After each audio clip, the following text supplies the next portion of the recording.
Hello students, आज मैं accountancy विषय के मॉडल सेट 2 के लॉन्ग आंसर टाइप क्वेश्चन यानी 15 से प्रश्न संख्या 15 से 19 तक के प्रश्नों के उत्तर को मैं बताने वाला हूं।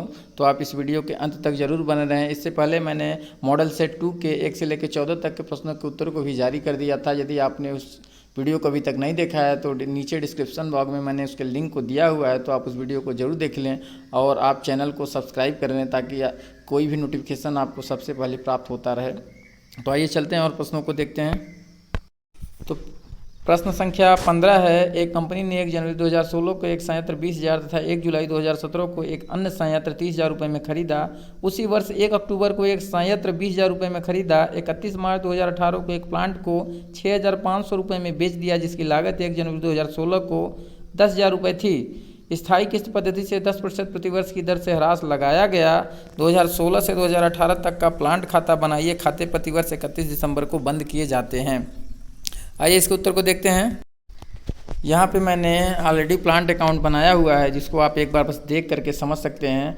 फर्स्ट ट्रांजैक्शन क्या है, 1 जनवरी 2016 को हमने एक प्लांट खरीदा है 20,000 रुपये में, उसको मैंने यहाँ दर्शा दिया। फिर 31 दिसंबर 2016 को उसी प्लांट पर हमको डिप्रिसिएशन चार्ज करना है। प्लांट पर डिप्रिसिएशन जो है हम लोग 10% की दर से, वार्षिक की दर से ह्रास काटेंगे और ये जो ह्रास की दर होगी स्थायी किस्त पद्धति के अंतर्गत होगी, तो इसका 2,000 रुपये डिप्रिसिएशन आ जाएगा। फिर ये 2,000 रुपये हम इस 20,000 में से माइनस करेंगे और जो डिफरेंस की राशि आएगी वो 18,000 रुपये आएगी और फिर इस 20,000 को हम बैलेंस कर देंगे। फिर नेक्स्ट अमाउंट यानी जो ये 18,000 रुपये है, इस बैलेंस को हम 1 जनवरी 2016 को यहाँ पर शो कर देंगे। फिर उसी साल 2017 को ही 1 जुलाई को एक दूसरा प्लांट हमने 30,000 रुपये में ख़रीदा और 1 अक्टूबर 2017 को एक तीसरा प्लांट हमने 20,000 रुपये में ख़रीदा, जिसको हमने यहाँ पर शो कर दिया। उसके बाद 31 दिसंबर 2017 को हम तीनों प्लांट पर डिप्रिसिएशन चार्ज करेंगे। तो यानी P1 जो हो जाएगा हमारा 2,000 रुपये, यानी फिक्स इंस्टॉलमेंट के अंतर्गत है ये। 2,000 यहाँ भी, 2,000 यहाँ भी। P2 पर ध्यान देना होगा, हमको 10% की 30,000 का 10% की दर से ह्रास काटना है, लेकिन इस पर हम 6 महीने का ही ह्रास लगाएंगे क्योंकि ये 1 जुलाई 2017 को क्रय की गई है। तो इसका 6 महीने का आपका आ जाएगा इंटरेस्ट एंड डिप्रिसिएशन 1,500 रुपये। उसके बाद 1 अक्टूबर 2017 को एक मशीन खरीदी गई है, यानी अक्टूबर, नवंबर, दिसंबर, यानी हमको इस पर 3 महीने का ही डिप्रिसिएशन चार्ज करना है। तो 20,000 का 10% की दर से 3 महीने का डिप्रिसिएशन 500 हो जाएगा और तीनों का टोटल हो जाएगा 4,000। फिर हम तीनों मशीनों का बैलेंस निकाल लेंगे। बैलेंस जो हमारा आ जाएगा, आप तीनों मशीनों का बैलेंस देख सकते हैं। फिर बैलेंस निकालने के बाद बैलेंस का टोटल आ जाएगा 64,000। फिर इसी 64,000 को हम नेक्स्ट ईयर यानी 2018 में दिखा देंगे। यहाँ पर देखिए मैंने 2018 में दिखाया हुआ है, यहाँ पर आप देख सकते हैं। ये 2018 में मैंने तीनों मशीनों के बैलेंस को यहाँ 64,000 रुपये दिखा दिया है।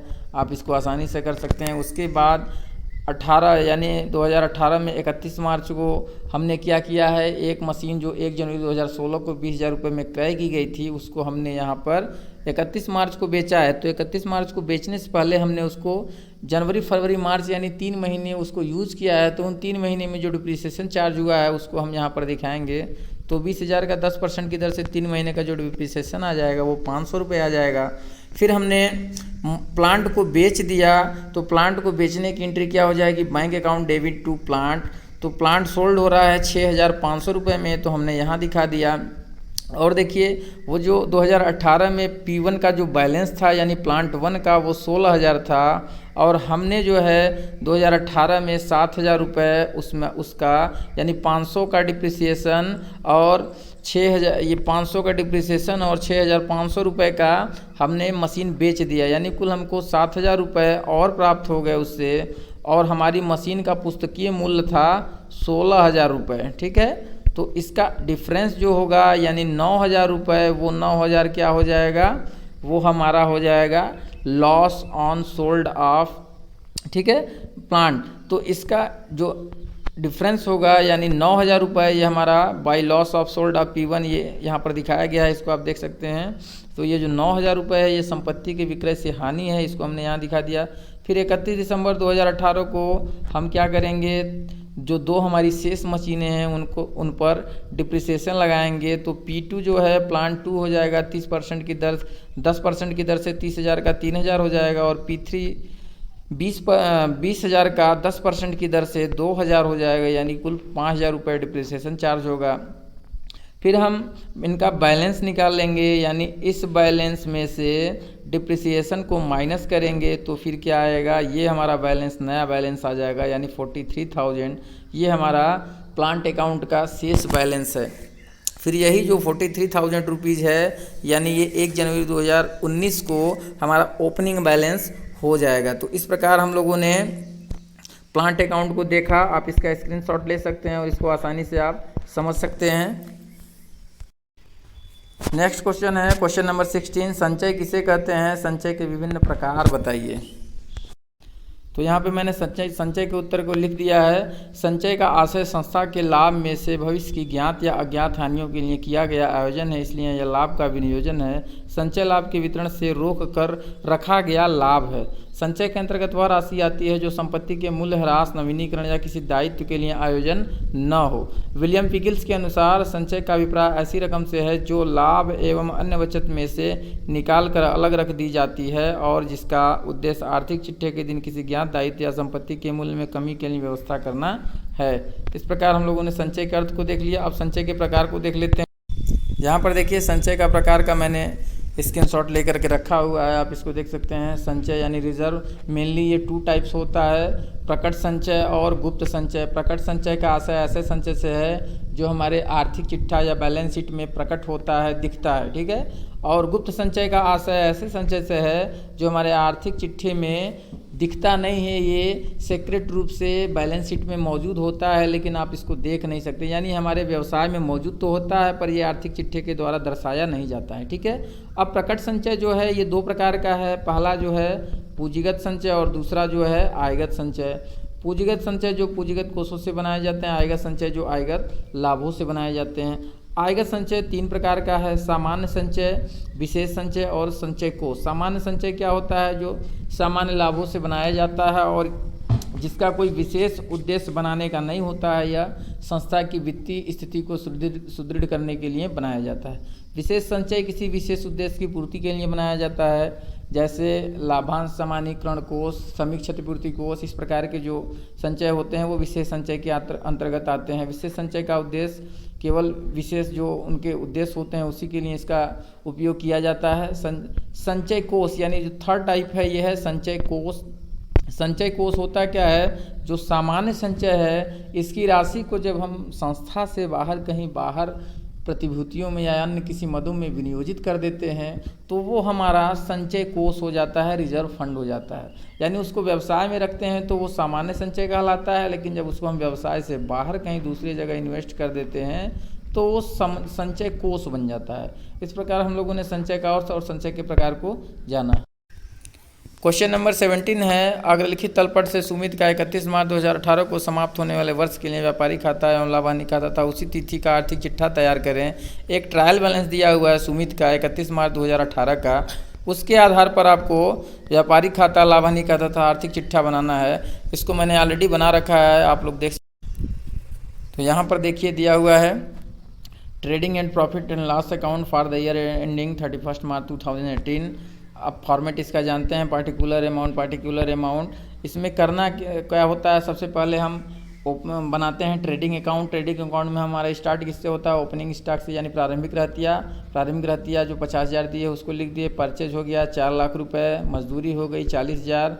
फिर इधर राइट साइड में हमने लिखा बाई सेल्स यानी विक्रय हो गया 6 लाख रुपए।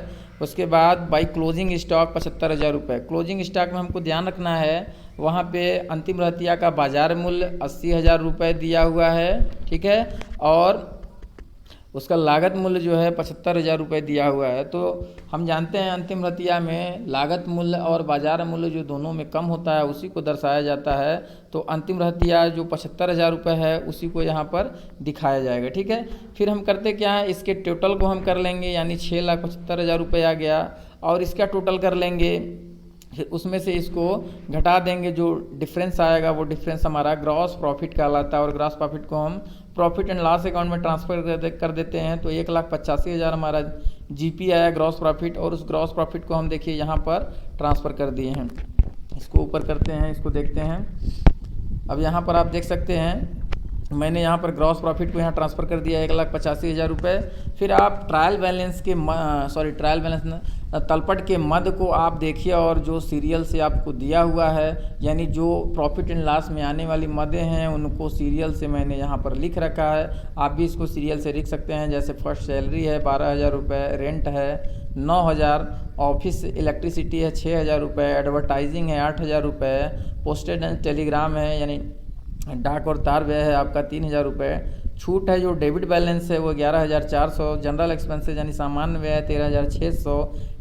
फिर क्या है नेट प्रॉफिट, यानी इतना अमाउंट आप टोटल कर लेंगे और 1,85,000 में से इस अमाउंट को आप घटा देंगे। जो डिफरेंस आएगा वो डिफरेंस है 1,22,000। ये आपका 1,22,000 क्या है, एनपी है यानी नेट प्रॉफिट।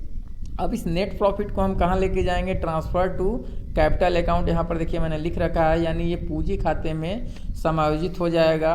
तो अब यहाँ हम लोगों ने trading and profit and loss account को बना रखा है, आप इसका स्क्रीनशॉट ले सकते हैं। इसमें एनपी आया नेट प्रॉफिट 1,22,000। अब इसके आधार पर हम बैलेंस शीट देखते हैं, बनाते हैं। ये देखिए हमारा बैलेंस शीट बना हुआ है, बैलेंस शीट एज ऑन 31 मार्च 2018। अब इसमें क्या करते हैं हम, सबसे पहले क्या लिखेंगे, कैपिटल यानी पूंजी 64,000 रुपये हमारी पूंजी है और उसमें सबसे पहले काम ऐड कर देंगे हम नेट प्रॉफिट। जो यहाँ हमारा प्रॉफिट एंड लॉस अकाउंट का एनपी था 1,22,000 रुपये, उसको हमने कैपिटल में जोड़ दिया।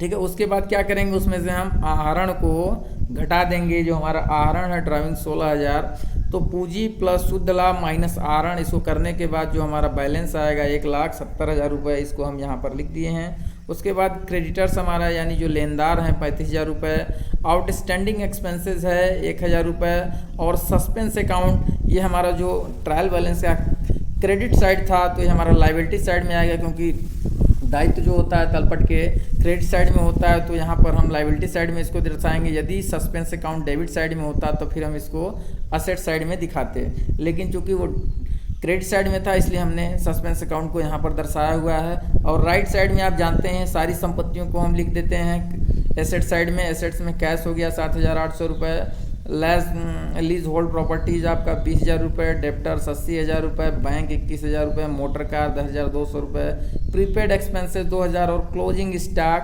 75,000 रुपये। और दोनों साइड के आप बैलेंस को टोटल करेंगे यानी 2,16,000 रुपये, 2,16,000 रुपये। और आप जानते ही हैं बैलेंस शीट में जब लाइबिलिटी साइड और एसेट साइड का अमाउंट यदि इक्वल आ गया, आपका बराबर आ गया, तो यानी आपका जो क्वेश्चन है वो आपने सही तरीके से हल कर लिया है। क्वेश्चन नंबर 18 है, निम्नलिखित सूचनाओं के आधार पर लाभ हानि खाते को दर्शाने वाला एक विवरण तैयार कीजिए। और यहाँ पर देखिए कुछ ट्रांजैक्शन दिए हुए हैं, कुछ मदें दी हुई है, जिसके आधार पर आपको लाभ हानि खाते को दर्शाने वाले विवरण को तैयार करना है, statement of profit and loss account. तो हम जानते ही हैं कि statement of profit and loss account बनाने के लिए हमको क्या चाहिए, सबसे पहले हमको क्लोजिंग कैपिटल चाहिए। ठीक है, क्लोजिंग कैपिटल चाहिए, फिर उसके बाद हमको ओपनिंग कैपिटल चाहिए, ओपनिंग कैपिटल। तो क्लोजिंग कैपिटल जो है क्वेश्चन में नहीं दिया हुआ है, आप देख सकते हैं। ओपनिंग कैपिटल यहाँ दिया हुआ है वर्ष के प्रारंभ की पूंजी, लेकिन क्लोजिंग कैपिटल नहीं दिया हुआ, तो सबसे पहले हमको क्लोजिंग कैपिटल ज्ञात करना होगा। तो क्लोजिंग कैपिटल ज्ञात करने के लिए हमको स्टेटमेंट ऑफ अफेयर निकालना होगा 2018 का। 2018 का ही हमको निकालना होगा। तो इसके लिए आइए हम लोग स्टेटमेंट देखते हैं। यहाँ पर देखिए मैंने सबसे पहले बना रखा है स्टेटमेंट ऑफ अफेयर, क्योंकि हमको निकालना है एंड ऑफ कैपिटल या क्लोजिंग कैपिटल। तो उसके लिए हमको बनाना होगा स्टेटमेंट ऑफ अफेयर। तो इसमें सबसे पहले हम क्या करेंगे, लाइबिलिटी में हम लाइबिलिटी साइड के अमाउंट को दिखा देंगे और एसेट्स में हम एसेट साइड वाले अमाउंट को दिखाएंगे। तो लाइबिलिटी साइड में केवल एक मद है क्रेडिटर्स 55,000 रुपये, जिसको हमने दिखा दिया। और एसेट साइड में बिल्स रिसीवेबल है 5,000, कैश इन हैंड है 6,000, फर्नीचर है आपका 80,000 रुपये, बिल्डिंग है 90,000 और स्टॉक है 20,000 रुपये। तो इनके टोटल को हमने कर लिया, तो ये हमारा टोटल आ गया 2,01,000 रुपये। और यहाँ पर हमारा दिया हुआ है क्रेडिटर्स 55,000 रुपये। तो दोनों का जो अंतर हो जाएगा वो अंतर कितना आ जाएगा, 1,46,000 रुपये। और ये 1,46,000 रुपये हमारा क्या है, क्लोजिंग कैपिटल है। ठीक है, क्लोजिंग कैपिटल हमारा कितना है, 1,46,000 रुपये। अब इस 1,46,000 रुपये के आधार पर हम statement of profit and loss account को देख लेते हैं, बना लेते हैं। यहाँ पर देखिए मैंने statement of profit and loss account बना रखा है। इसमें आप जानते हैं सबसे पहले हम क्या लिखते हैं, क्लोजिंग कैपिटल। क्लोजिंग कैपिटल हमने निकाला अभी जस्ट स्टेटमेंट ऑफ अफेयर के द्वारा, जो है 1,46,000 रुपये था। फिर हमने इसमें क्या जोड़ दिया, ड्राइंग को जोड़ दिया, आहरण जो हमारा 10,000 रुपये है, तो हमारा बैलेंस आ गया 1,56,000 रुपये। अब 1,56,000 रुपये हम क्या घटा देंगे, एडिशनल कैपिटल यानी अतिरिक्त पूंजी जो हमने 20,000 रुपये लगाई थी उसको घटा देंगे, तो हमारा आ जाएगा 1,36,000 रुपये। अब ये 1,36,000 रुपये है वो हमारा एडजस्टेड कैपिटल आ गया, समायोजित पूंजी। अब इसमें से हम घटा देंगे ओपनिंग कैपिटल। ओपनिंग कैपिटल हमारा है 1,30,000 रुपये, तो 1,36,000 में से 1,30,000 हमने घटा दिया, तो जो बैलेंस बचा वो बचा आपका 6,000 रुपये। ये 6,000 रुपये क्या है, ये 6,000 रुपये आपका प्रॉफिट फॉर द ईयर, यानी उस वर्ष के दौरान उस व्यक्ति को 6,000 रुपये का लाभ हुआ है। ये इकहरा लेखा पद्धति के अंतर्गत दर्शाया गया है। ठीक है। प्रश्न संख्या 19 और लास्ट है, हार्डवेयर किसे कहते हैं, हार्डवेयर और सॉफ्टवेयर में क्या अंतर है। तो आप जानते हैं हार्डवेयर का अर्थ, हार्डवेयर से आशय कंप्यूटर के उन सभी उपकरणों से है जिनको हम देख सकते हैं, छू सकते हैं तथा जिनकी सहायता से कंप्यूटर पर कार्य करते हैं, जैसे keyboard, monitor, CPU, magnetic recorder, printer, hard disk, plotter, VCR इत्यादि। तो ये इसको हम हार्डवेयर कहते हैं। हार्डवेयर आप जानते ही हैं, हार्डवेयर होता क्या है।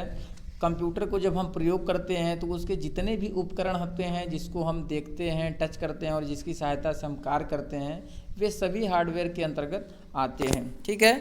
अब देख लेते हैं हम लोग हार्डवेयर और सॉफ्टवेयर में अंतर क्या है। हार्डवेयर और सॉफ्टवेयर में बहुत सारे अंतर हैं, यहाँ पर देखिए दिया हुआ है। पहला अंतर है आपका, यह कंप्यूटर के निर्माण में प्रयुक्त भौतिक उपकरण है और सॉफ्टवेयर प्रोग्रामों का सेट है।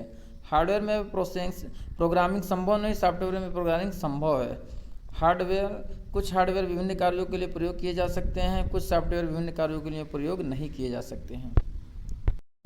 तो जो हार्डवेयर होता है वो क्या होता है, एक भौतिक उपकरण होता है, भौतिक साधन होता है, और सॉफ्टवेयर होता है जो कंप्यूटर को यूजेबल बनाता है, यानी जो सॉफ्टवेयर होता है वो प्रोग्रामिंग होता है, एप्लीकेशन होता है। जैसे हम कंप्यूटर पर MS वर्ड खोलते हैं, MS ऑफिस खोलते हैं, तो ये एक सॉफ्टवेयर है जो हमको कंप्यूटर को यूजेबल बनाता है। वो मशीन और मानव के बीच के मध्यस्थता का कार्य करता है। और जो हार्डवेयर है वो जिसकी सहायता से हम किसी कंप्यूटर पर कार्य करते हैं, जैसे कीबोर्ड इनपुट डिवाइस के माध्यम से हम अपनी भावना को, अपने आदेश को कंप्यूटर में प्रवाहित करते हैं। तो यहाँ पर हम लोगों ने हार्डवेयर और सॉफ्टवेयर के अंतर को देखा और समझा। इस प्रकार हमारा मॉडल सेट 2 समाप्त हो गया।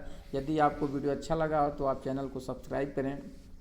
और आपको मैं एक और महत्वपूर्ण चीज़ बता दूं कि 11वीं की परीक्षा की समाप्ति के बाद मेरे चैनल के द्वारा क्लास 12 के वाणिज्य विषय के संपूर्ण सिलेबस का वीडियो अपलोड किया जाएगा और ऑनलाइन क्लासेस जारी होंगे। तो अभी तक आपने मेरे चैनल को सब्सक्राइब नहीं किया है तो चैनल को प्लीज़ सब्सक्राइब कर लीजिए, जिससे आपको सबसे पहले नोटिफिकेशन प्राप्त होता रहे।